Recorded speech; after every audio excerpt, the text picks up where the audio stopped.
ಸಾಕಷ್ಟು ಜನ ಆಕಾಂಕ್ಷಿಗಳು ಈ ಚುನಾವಣೆಯಲ್ಲಿದ್ದರು.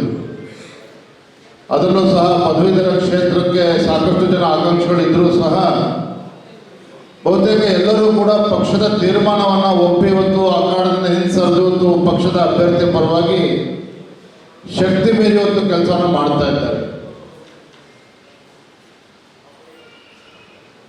ನಾನು ಪತ್ರಿಕೆಗಳಲ್ಲಿ, ದೃಶ್ಯ ಮಾಧ್ಯಮಗಳಲ್ಲಿ, ಸಾಮಾಜಿಕ ಜಾಲತಾಣಗಳಲ್ಲಿ ಅನೇಕ ವಿಚಾರಗಳನ್ನು ನಾನು ಕೂಡ ಗಮನಿಸಿದ್ದೇನೆ. ಕೆಲವರು ಟೀಕೆಗಳನ್ನು ಕೂಡ ಮಾಡಿದ್ದಾರೆ. ನಾನು ಇವತ್ತು ವೇದಿಕೆ ಮೂಲಕ ಒಂದು ಮಾತನಾಡಲಿಕ್ಕೆ ಇಚ್ಛಪಡ್ತೇನೆ. ನಾನು ಇವತ್ತು ರಾಜ್ಯದ ಅಧ್ಯಕ್ಷನಿರ್ಬೋದು, ದೆಹಲಿಯ ವರಿಷ್ಠರ ಪರಿವಾರದಲ್ಲ ಹಿರಿಯರ ಆಶೀರ್ವಾದದಿಂದ ರಾಜ್ಯದ ಅಧ್ಯಕ್ಷನಾಗಿ ಜವಾಬ್ದಾರಿಯನ್ನು ತೆಗೆದುಕೊಂಡು ನನಗೆ ಯಡಿಯೂರಪ್ಪನವ್ರ ಮಗ ಅಂತಕ್ಕಂಥ ದುರಹಂಕಾರ ಇಲ್ಲ, ಮಾಜಿ ಮುಖ್ಯಮಂತ್ರಿಗಳ ಮಗ ಅಂತಕ್ಕಂಥ ಅಹಮು ಕೂಡ ನನಗಿಲ್ಲ.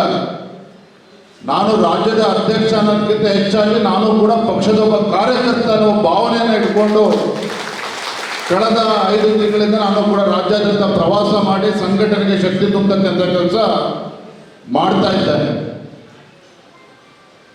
ಆದರೆ ಅಲ್ಲಲ್ಲಿ ಕೆಲವರು ಹಗುರವಾಗಿ ಮಾತಾಡ್ತಕ್ಕಂಥದ್ದು ಕೂಡ ನಾನು ಗಮನಿಸಿದ್ದೇನೆ. ರಘುಪತಿ ಭಟ್ರ ಪರವಾಗಿ ನೇರವಾಗಿ ಹೇಳೋದಾದ್ರೆ ಪಾಪ ಸಜ್ಜನ ವ್ಯಕ್ತಿ ಇದ್ದಾರೆ, ಅವ್ರ ಬಗ್ಗೆ ಟೀಕೆ ಮಾಡೋದಕ್ಕೆ ಹೋಗೋದಿಲ್ಲ. ಆದರೆ ಅವ್ರಿಗೆ ಪಕ್ಷದಿಂದ ಏನು ಅನ್ಯಾಯ ಆದ ಕಾರಣಕ್ಕೂ ಆಗಿಲ್ಲ. ಪಕ್ಷದಿಂದ ಸಂಘಟನೆಯಿಂದ ಅವ್ರಿಗೆ ಯಾವುದೇ ರೀತಿ ಅನ್ಯಾಯ ಖಂಡಿತ ಆಗಿಲ್ಲ. ಅನೇಕ ಅವಕಾಶಗಳು ಸಿಕ್ಕಿದೆ, ಅದನ್ನು ಬಳಸ್ಕೊಂಡಿದ್ದಾರೆ. ಜೊತೆಗೆ ಅವ್ರು ಎಡವು ಕೂಡ ಇದ್ದಾರೆ. ಆದರೆ ನಾನೇ ಸಂದರ್ಭ ಹೇಳ್ತಕ್ಕಂಥದ್ದು, ವೇದಿಕೆ ಮುಂಭಾಗದಲ್ಲಿ ಕೂತಿರ್ತಕ್ಕಂಥ ತಮ್ಮಂಥ ದೇವದುರ್ಲಭವಾದಂಥ ಕಾರ್ಯಕರ್ತರು, ಮುಖಂಡರು ತಾವೇನಿದ್ದೀರಿ, ಯಾವುದೇ ಸ್ಥಾನಮಾನದ ಅಪೇಕ್ಷೆ ಇಲ್ಲದೇನೆ 16 ವರ್ಷಗಳಿಂದ ತಮ್ಮ ತನುಮನ ಧನವನ್ನು ಅರ್ಪಣೆ ಮಾಡಿ ನನಗೆ ಯಾವುದೇ ಸ್ಥಾನಮಾನ ಸಿದ್ಧಾದ್ರೂ ಪರವಾಗಿಲ್ಲ, ಪಕ್ಷ ನಿಯೋಜನೆ ಮಾಡಿರ್ತಕ್ಕಂಥ ಅಭ್ಯರ್ಥಿ ಗೆಲ್ಲಬೇಕು, ಚುನಾವಣೆಯಲ್ಲಿ ನನ್ನ ಪಕ್ಷದ ಅಭ್ಯರ್ಥಿ ಗೆದ್ದರೆ ನಾನೇ ಗೆದ್ದಂತೆ ಅಂತೇಳಿ ಸಂಭ್ರಮವನ್ನು ಆಚರಣೆ ಮಾಡಿ ಸಂತೋಷದಿಂದ ಎಲ್ಲವನ್ನೂ ಕೂಡ ಪಕ್ಷದ ಪರವಾಗಿ ಚಿಂತನೆ ಮಾಡಿಕೊಂಡು ಸಂಘಟನೆ ಶಕ್ತಿ ಕೊಡ್ಕೊಂಡು ಬಂದಿರತಕ್ಕಂಥ ಅನೇಕ ತಮ್ಮಂಥ ಕಾರ್ಯಕರ್ತರು ಇವತ್ತು ಉಡುಪಿ ಜಿಲ್ಲೆನಲ್ಲೂ ಇದ್ದಾರೆ, ರಾಜ್ಯದಲ್ಲೂ ಕೂಡ ಇದ್ದಾರೆ. ಆದರೆ ಯಾವುದೋ ಕಾರಣಕ್ಕೆ ಅವಕಾಶ ತಪ್ಪಿದೆ ಅನ್ನೋ ಉದ್ದೇಶ ಇಟ್ಕೊಂಡು ಪಕ್ಷದ ಮುಖಂಡರನ್ನ ಟೀಕೆ ಮಾಡ್ತಕ್ಕಂಥದ್ದು, ಯಡಿಯೂರಪ್ಪರ ಬಗ್ಗೆ ಮಾತನಾಡ್ತಕ್ಕಂಥದ್ದು, ನಾನು ಒಂದು ಮಾತನ್ನು ಹೇಳ್ತೇನೆ. ಆಂಧ್ರ ಪ್ರದೇಶದಲ್ಲಿ ಭಾರತೀಯ ಜನತಾ ಪಾರ್ಟಿ ಗಟ್ಟಿಯಾಗಿ ಬೆಳೆದಿಲ್ಲ, ತಮಿಳುನಾಡಲ್ಲಿ ಬೆಳೆದಿಲ್ಲ, ಕೇರಳದಲ್ಲಿ ಬೆಳೆದಿಲ್ಲ. ಕರ್ನಾಟಕ ರಾಜ್ಯದಲ್ಲಿ ಯಾಕೆ ಇವತ್ತು ಭಾರತೀಯ ಜನತಾ ಪಾರ್ಟಿಗೆ ಎಷ್ಟು ಭದ್ರ ಬುನಾದಿ ಸಿಕ್ಕಿದೆ. ಬಂಧುಗಳೇ, ಇವತ್ತು ಅನೇಕ ಹಿರಿಯರ ಒಂದು ತಪಸ್ಸು, ಕಾರ್ಯಕರ್ತರೊಂದು ತಪಸ್ಸು, VS ಆಚಾರ್ಯ ಅಂತಕ್ಕಂಥ ಹಿರಿಯ ನಾಯಕರ ಒಂದು ಪರಿಶ್ರಮ, ಅವರ ಒಂದು ತ್ಯಾಗದ ಪರಿಣಾಮವಾಗಿ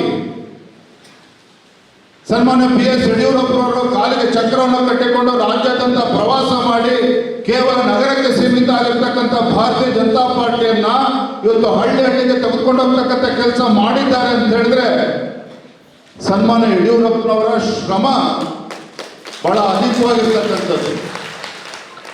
ಮಾನ್ಯ ಅನಂತಕುಮಾರ್ ಅವರು ಈ ಸಂದರ್ಭದಲ್ಲಿ ನೆನಪು ಮಾಡ್ಕೊಳ್ಳೋದಕ್ಕೆ ಇಚ್ಛೆ ಪಡ್ತೇನೆ. ಯಡಿಯೂರಪ್ಪನವರು, ಅನಂತಕುಮಾರ್ ಅವರು ಒಂದು ಜೋಡಿಯಾಗಿ ಒಂದು ರಾಜ್ಯಾದ್ಯಂತ ಪ್ರವಾಸ ಮಾಡಿ ಅನೇಕ ಹಿರಿಯರ ಒಂದು ಪರಿಶ್ರಮದಲ್ಲಿ ಒಂದು ಪಕ್ಷ ಇಷ್ಟು ಎತ್ತರಕ್ಕೆ ಬೆಳೆದಿರ್ತಕ್ಕಂಥದ್ದು. ಆದರೆ ಯಾರೋ ಒಬ್ಬರನ್ನ ಅಭ್ಯರ್ಥಿ ಪಕ್ಷ ಆಯ್ಕೆ ಮಾಡಿದೆ ಅಂತ ಹೇಳಿದರೆ ಅದನ್ನ ಒಪ್ಕೊಳ್ಳದೆ ಇರ್ತಕ್ಕಂಥ ಒಂದು ಮಾನಸಿಕ ಸ್ಥಿತಿಗೆ ಕೆಲವರು ಬಂದಂಥ ಸಂದರ್ಭದಲ್ಲಿ ಈ ರೀತಿ ದುಸ್ಸಾಹಸಕ್ಕೆ ಕೈ ಹಾಕಿದ್ದಾರೆ. ಈ ವೇದಿಕೆ ಮೂಲಕ ಅವರಿಗೆ ನೇರ ಉತ್ತರ ಕೊಡೋದಕ್ಕೆ ಇಚ್ಛೆ ಪಡ್ತಾನೆ.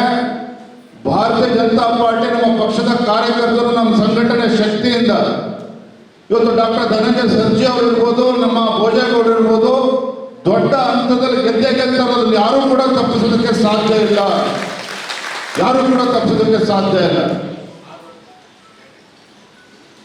ಸಂಘಟನೆ ಅಂತೇಳಿ ಸಂಘಟನೆ ಹೆಸರು ಹೇಳ್ಕೊಂಡು ತಮ್ಮ ಸ್ವಾರ್ಥದ ಬಗ್ಗೆ ಯೋಚನೆ ಮಾಡಿದಾಗ ಈ ರೀತಿ ಅನಾಹುತಗಳು ಆಗ್ತಕ್ಕಂಥದ್ದು.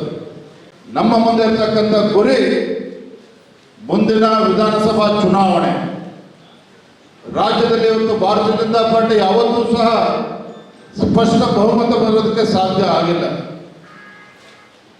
ಆದರೆ ಕಳೆದ 1 ವರ್ಷದಲ್ಲಿ ರಾಜ್ಯ ಸರ್ಕಾರದ ಕಾರ್ಯವೈಖರಿ, ಅವರ ಆಡಳಿತ ವೈಖರಿಯನ್ನು ತಾವು ಗಮನಿಸ್ತಾ ಇದ್ದೀರಿ. ಆಡಳಿತ ಅಭಿವೃದ್ಧಿ ಅಂತಕ್ಕಂಥದ್ದು ಸಂಪೂರ್ಣವಾಗಿ ಸ್ಥಗಿತ ಆಗಿದೆ. ಕಳೆದ 1 ವರ್ಷದಲ್ಲಿ ಮಾನ್ಯ ಮುಖ್ಯಮಂತ್ರಿಗಳ ಆದಿಯಾಗಿ ಯಾವುದೇ ಸಚಿವರು ಯಾವುದೇ ಜಿಲ್ಲೆಗೆ ಹೋಗಿ ಒಂದು ಗುದ್ಲಿ ಪೂಜೆ ಮಾಡಿದ್ರು, ಹೊಸ ಯೋಜನೆಯನ್ನ ಘೋಷಣೆ ಮಾಡಿದ್ದಾರೆ, ಹೊಸ ಅಭಿವೃದ್ಧಿ ಕಾರ್ಯಕ್ರಮಕ್ಕೆ ಚಾಲನೆ ನೀಡಿದ್ದಾರೆ ಅಂತಕ್ಕಂಥ ಒಂದೇ ಒಂದು ಉದಾಹರಣೆ ಇವತ್ತು ಕಳೆದ 1 ವರ್ಷದಲ್ಲಿ ಇಲ್ಲ. ನಾನು ಅವತ್ತಿಂದನೂ ಹೇಳ್ತಾ ಇದ್ದೇನೆ, ಕಡಿಮೆ ಅವಧಿಯಲ್ಲಿ ಒಂದು ಹೊಸ ಸರ್ಕಾರ ರಾಜ್ಯದಲ್ಲಿ ಅಧಿಕಾರಕ್ಕೆ ಬಂದಾಗ ಬಹಳ ಕಡಿಮೆ ಅವಧಿಯಲ್ಲಿ ತನ್ನ ಜನಪ್ರಿಯತೆಯನ್ನು ಕಳೆದುಕೊಂಡಿರ್ತಕ್ಕಂಥ ಯಾವುದೇ ಒಂದು ಸರ್ಕಾರ ಈ ದೇಶದಲ್ಲಿ ಯಾವ ಥರ ಇದ್ರೆ ರಾಜ್ಯದಲ್ಲಿರ್ತಕ್ಕಂಥ ಕಾಂಗ್ರೆಸ್ ಸರ್ಕಾರ 6 ತಿಂಗಳಲ್ಲಿ ತನ್ನ ಜನಪ್ರಿಯತೆಯನ್ನು ಕಳೆದುಕೊಂಡಿದೆ. ಇದು ಪರಿಣಾಮ ಲೋಕಸಭಾ ಚುನಾವಣಾ ಫಲಿತಾಂಶದಿಂದ ಗೊತ್ತಾಗ್ತದೆ. ನನಗೆ ವಿಶ್ವಾಸದ ಕಾರ್ಯಕರ್ತ ಬಂಧುಗಳೇ, ತಮ್ಮೆಲ್ಲರ ಶ್ರಮ ಏನಿದೆ, ತಮ್ಮೆಲ್ಲರ ಶ್ರಮ ಅದು ವ್ಯರ್ಥ ಆಗೋದಿಲ್ಲ. 4ನೇ ತಾರೀಕು, ಜೂನ್ 4ನೇ ತಾರೀಕು ಮತ ಎಣಿಕೆ ಪ್ರಾರಂಭ ಆದಾಗ ಗೊತ್ತಾಗ್ತದೆ. ಕರ್ನಾಟಕ ರಾಜ್ಯದಲ್ಲಿ ಭಾರತೀಯ ಜನತಾ ಪಾರ್ಟಿ ಮತ್ತು JDS ಪಕ್ಷ ಒಟ್ಟಾಗಿ ಚುನಾವಣೆಯನ್ನು ಎದುರಿಸಿದ್ದೇವೆ. ರಾಜ್ಯದ ರಾಜಕೀಯ ಇತಿಹಾಸದಲ್ಲಿ ಸುವರ್ಣಾಕ್ಷರದಲ್ಲಿ ಬರೆದಿರ್ತಕ್ಕಂಥ ಒಂದು ಫಲಿತಾಂಶ, ನರೇಂದ್ರ ಮೋದಿಜಿಯವರ ಕೈಯನ್ನು ಬಲಪಡಿಸ್ತಕ್ಕಂಥ ಒಂದು ಉತ್ತಮ ಫಲಿತಾಂಶ ನಿಶ್ಚಿತವಾಗಿ ಬಂದೇ ಬರ್ತದೆ ಅನ್ನೋ ಮಾತನ್ನ ಸಂದರ್ಭ ಹೇಳೋದು ಇಚ್ಛೆ ಪಡ್ತೇನೆ. If you like this video, ಬೇಗ ಲೈಕ್ ಮಾಡಿ, ಕಾಮೆಂಟ್ ಮಾಡಿ, ಶೇರ್ ಮಾಡಿ ಹಾಗೂ ಯೋಯೋ ಟಿವಿ ಕನ್ನಡವನ್ನು ಸಬ್ಸ್ಕ್ರೈಬ್ ಮಾಡಿ.